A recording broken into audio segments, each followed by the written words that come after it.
कमलति पद्म सुपार्श्वजिनिराज चंद्रिपहु पुसीतल श्रेयांसे जिन बासे पूज्य पूजिते सूर्यराय विमली अनंति धर्म जैसे उज्ज्वल शांति कुंथे अरु मल्ली मनाय मुनि शुभ्रति नमी नेमि पार्श्व प्रभु वर्धमान पद शीस नवाए गुरुवा पान्तु नो नित्यं ज्ञान दर्शनायिका चारित्राणविगम्भीरा मोक्ष मार्ग उपदेशिका मोक्ष मार्ग उपदेशिका मोक्ष मार्ग उपदेशिका। जय बोलिए आदि ब्रह्मा परमपिता परमेश्वर श्री आदिनाथ भगवान के। जय बोलिए देवादि देवी कचरण श्री शांतिनाथ भगवान की। वर्तमान शासन नायक देवादि देवी कचरण श्री महावीर स्वामी भगवान की। परम पूजनीय तपस्वी सम्राट आचार्य भगवंत श्री 108 सन्मति सागर जी गुरु महाराज की। परम पूजनीय मरसलगंज गौरव महामृत्युंजय तीर्थ प्रेरणता परम प्राचार्य श्री सौभाग्य सागर जी गुरुदेव के। परम पूजनीय समता साधक स्थिर संत मम दीक्षा गुरुदेव मम आराधक श्री सुरत्न सागराचार्य गुरुदेव की।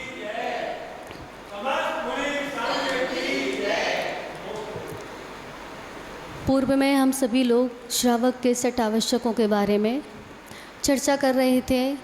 सर्वप्रथम देव पूजा के बारे में हमने चर्चा की थी और देव पूजा में आप सभी को बताया था कि दर्शन विधि देव पूजा के अंतर्गत, फिर उसके बाद में अभिषेक और फिर उसके बाद में पूजन। सर्वप्रथम दर्शन किया जाएगा, फिर अभिषेक किया जाएगा, उसके उपरांत पूजन की जाएगी। वो बात अलग है कि बहुत से ऐसे आत्मन होते हैं, बहुत से ऐसे महानुभाव होते हैं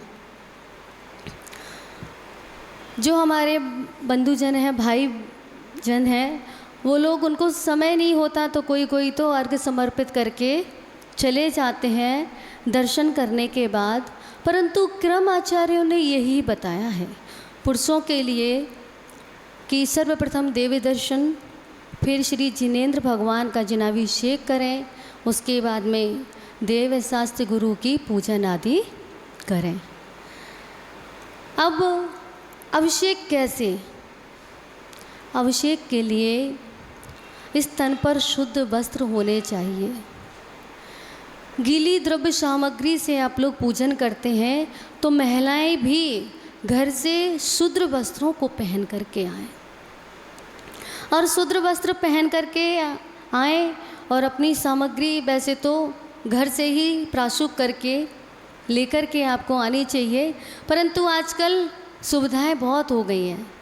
बाहर तो है और मंदिरों में भी अत्यधिक सुविधाएं आपको मिल गई हैं। हमारे भाई लोगों के लिए कितनी व्यवस्थाएं हैं, जल मिलता है प्राशुक किया हुआ, यह करना पड़ता है। यहाँ पर करते हैं, समाज के लोग ही करते हैं। बहुत सुंदर प्राशुक जल किया, छाना, उसको प्राशुक किया, शुद्ध किया, मर्यादित किया और अपनी सामग्री बनाई और उसके बाद में उसी प्राशुक जल से उसमें मंत्रोच्चार विधि की, सभी नदियों के जल के मंत्रोच्चार विधि करके उसको क्षीर सागर के समान जल को बनाया और फिर जिनेंद्र भगवान का अभिषेक किया, शांति धारा की और उसके बाद में श्री जिनेंद्र भगवान की आरती की। आरती करने के बाद जिनेंद्र भगवान को विराजमान किया और फिर अपनी पूजन प्रारंभ की। तो आपने सुना होगा, पूज्य गुरुदेव भी कई बार बता चुके और आचार्य भगवंतों ने भी कहा है कि भगवान की आराधना के लिए जो द्रव्य होना चाहिए वो कैसा होना चाहिए? उत्तम द्रव्य बताया है। अब उत्तम द्रव्यों में तो जो है आगम अनुसार वो तो आप नहीं कर पाते हैं, परंतु जो भी करते हैं उसमें भी अच्छी से अच्छी वस्तु। चावल कैसा होना चाहिए? एकदम स्वच्छ होना चाहिए, सफ़ेद होना चाहिए और लंबा बढ़िया, जो आप लोग बासमती अपने घर में भोग करते हैं उस चावल का वैसा चावल होना चाहिए। कैटेगरी डिवाइड कर दी है कि मंदिर का चावल और घर का चावल। बहुत से लोग हैं जो ऐसा करते हैं कि मंदिर का बादाम अलग, मंदिर का चावल अलग और घर में सेवन करने वाला अलग, परंतु ऐसा नहीं होना चाहिए। अगर हम मंदिर में अलग अलग वस्तुओं का विभाजन कर देंगे, सामग्री का विभाजन कर देंगे, तो हमारे जीवन में भी अच्छी सामग्री आने वाली नहीं है। इसलिए आचार्यों ने कहा है जो वस्तु आप ले रहे हैं भक्ष वक्ष का विशेष ध्यान रखें। नहीं तो आप बोले कि माताजी ने बोला था, गुरुदेव के पास पहुंच जाए कि माताजी ने बोला था जो आप सेवन कर रहे हैं वो मंदिर में ले आएँ। ऐसा नहीं है, उसमें अपना विवेक लगाएं। तो उत्तम वस्तु चढ़ानी है, अच्छे से अच्छा गोला आपको समर्पित करना है, अच्छे से अच्छा अखरोट बादाम, अच्छे से अच्छा। अब एक बात आती है, बहुत से लोग ना गिरी को समर्पित चढ़ाने लगे, गिरी, लेकिन गिरी अखंड नहीं है। अगर अखंडता की बात करेंगे तो जो बादाम की मिगी, जो बादाम की गिरी है वो अखंड नहीं है। वो अखंड कब है? जो उस बादाम छिलके के साथ में है तब वो अखंड कही जाएगी। उसमें भी बहुत अच्छा बादाम आता है जो छिलके के साथ में आती, वो समर्पित करें आप। हाँ, अगर आप वो समर्पित करेंगे तो आपके जीवन में ये बिल्कुल पक्की बात है कि उत्तम वस्तुएं बिना पुरुषार्थ किए, बिना मेहनत किए आपके सामने आपको प्राप्त होंगी। वस्त्र भी कैसे होने चाहिए? जो हमारे पुजारी भाई जो मंदिर में अभिषेक करते हैं उनके वस्त्र कैसे होने चाहिए? धोती दुपट्टे एकदम अच्छे होने चाहिए, मटमैले नहीं होने चाहिए। अगर हो जाए तो उनको चेंज कर लेना चाहिए। ये चीज़ें, ये बातें मैं आपको बता रही हूँ, आप पहले भी बहुत बार सुन चुके होंगे, लेकिन क्या करें कि हमारी आदत है आपको बार बार सुनाने की और आपकी आदत है उसको कम रूप में ग्रहण करने की।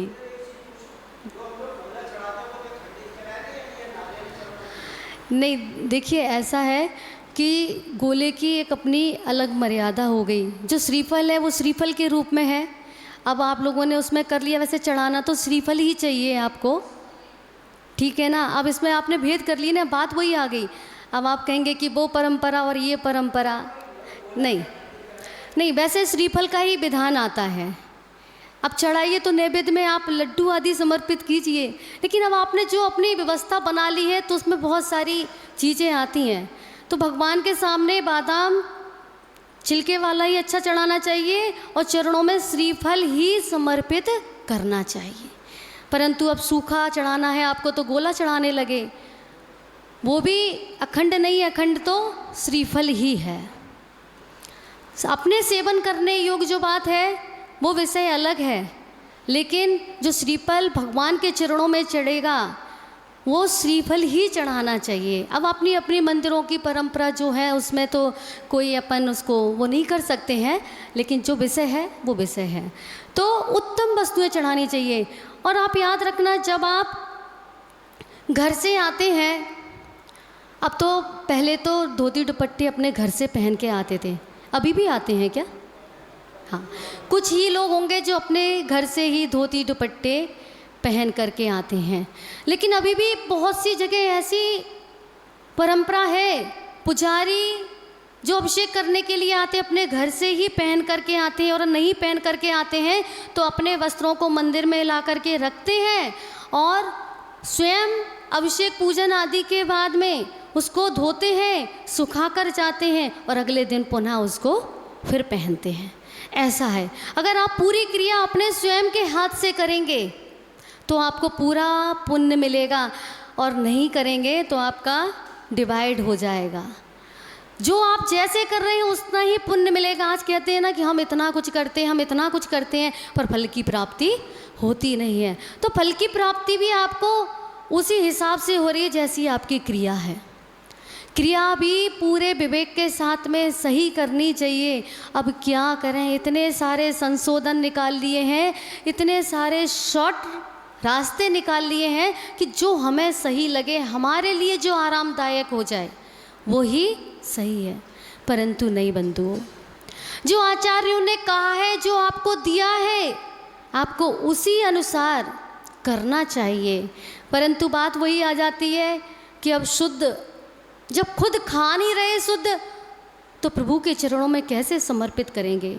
आपको बुरा नहीं लगना चाहिए। एक चीज़ मैं देखती हूँ, ऊपर जब दीप अर्चना वगैरह होती है तो मार्केट वाला पैकेट घी का वो होता है, वो नहीं होना चाहिए।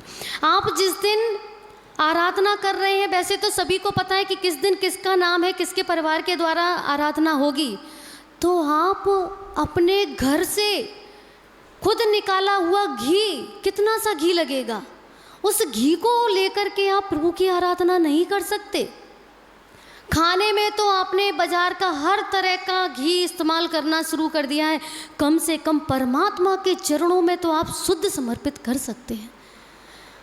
हालांकि मुझे इतना पता है कि सूर्यनगर में शुद्ध दूध की कमी नहीं है, पर्याप्त प्राप्त हो जाता है। तो महिलाएं इतना तो कार्य कर सकती हैं कि आप शुद्ध दूध से शुद्ध घी निकाल करके जिनेंद्र भगवान की जो आरती है, जो दीप अर्चना है, उसमें उस शुद्ध घी का प्रयोग करें। और अगर किसी के यहाँ नहीं हो पा रहा है तो उनको अपने घर से ला करके सहयोग करें, तो आपका 4 गुना अधिक पुण्य का प्राप्त होगा फल। ऐसा कर सकते हैं ना, क्यों नहीं कर सकते। परंतु क्या करें, वही बात आती है, प्रमाद इतना हो गया है। पर इस प्रमाद को अगर नहीं छोड़ेंगे तो हमारे शरीर में अभी तो इतने रोग हुए हैं और आगे जाकर के पता नहीं कितने रोगों की उत्पत्ति हो जाए। इनको आपको इस प्रमाद को छोड़ना होगा। समय बहुत कम रहता है, जब तक कुछ बोलने के लिए विषय बनता है तो फिर वो समय और गुरु आज्ञा जैसी है उसका पालन करना होता है। तो आपको क्या करना है, अगर जो व्यक्ति, जो महानुभाव, जो पुजारीगण, हमारे भाई बंधु धोती दुपट्टा दूसरे की व्यवस्था पे धुलवाते हैं, वो कल से स्वयं धो करके डाल के जाएं। आप एक बार करके तो देखिए। परमात्मा की भक्ति आप कर रहे हैं तो पूरी तरह अपने हाथों से कीजिए, मन वचन काया का प्रयोग करके कीजिए। अब काया कैसे लगाएंगे, तो काया ऐसे ही तो लगाएंगे। जिनेंद्र भगवान के चरणों में जो द्रव्य समर्पित कर रहे हैं वो अपने हाथों से बनाइए और अच्छे से उस थाल को सजाइए, और सजाने के बाद फिर आप परमात्मा की पूजा कीजिए। देखिए उस दिन आपके कितने भाव परमात्मा की आराधना में लगते हैं। आप एक बार करके देखना, फिर गुरुदेव को आकर के बताना कि आज हमने सारी क्रिया ऐसे ऐसे खुद के माध्यम से की। फिर आप देखना आपका पूरा दिन कितना अच्छे मन, इतने अच्छे भावों के साथ में जाता है। तो ये कार्य आपको करना पड़ेगा। और आगे भी अगर अवसर मिला तो इन्हीं विषयों पे 6 आवश्यक आपके मन में, आपके वचन में, आपके काया से, मतलब पूरी तरह ऐसे आपको भरेंगे, प्रयास करेंगे। पर गारंटी नहीं है कि हम आपको सिखा सकें। प्रयास ये करेंगे कि ये 6 कर्तव्य आप अपने अवश्य प्रतिदिन करें। ये बहुत ज़रूरी है, ये आवश्यक है, इसलिए आप इनको अवश्य करें। ये छोड़ दिया बंधुओं तो जैन होने का कोई महत्व नहीं रहा। इसलिए आपसे यही कहना है कि परमात्मा के चरणों में आए हो तो निस्वार्थ भाव से आओ, पूरी क्रिया विधि के साथ आओ, सच्चे भावों के साथ में आओ, जिससे आपको उस फल की प्राप्ति हो सके जिसके लिए आप प्रयास कर रहे हैं। और आचार्यों ने एक जगह ये भी कहा है कि अगर प्रभु के चरणों में आप अपनी कुछ भावना, कुछ इच्छा को लेकर के आते हैं तो वो आपका मिथ्यात्व नहीं है, क्योंकि यहाँ नहीं जाओगे तो कहाँ जाओगे अपनी बात कहने के लिए। आचार्यों ने ये कहा है कि आपके मन में कोई भी बात है, जिस दिन आप बहुत दुखी हैं, तो इन गुरु चरणों में, परमात्मा के चरणों में बैठ करके अपने मन की सारी बातों को कह देना, आपको अवश्य उसका हल प्राप्त होगा। निश्चिंत बिल्कुल आपको उसका हल प्राप्त होगा, समाधान प्राप्त होगा। पर कहते ही नहीं है, क्यों? मिथ्यात्व का पोषण हो जाएगा।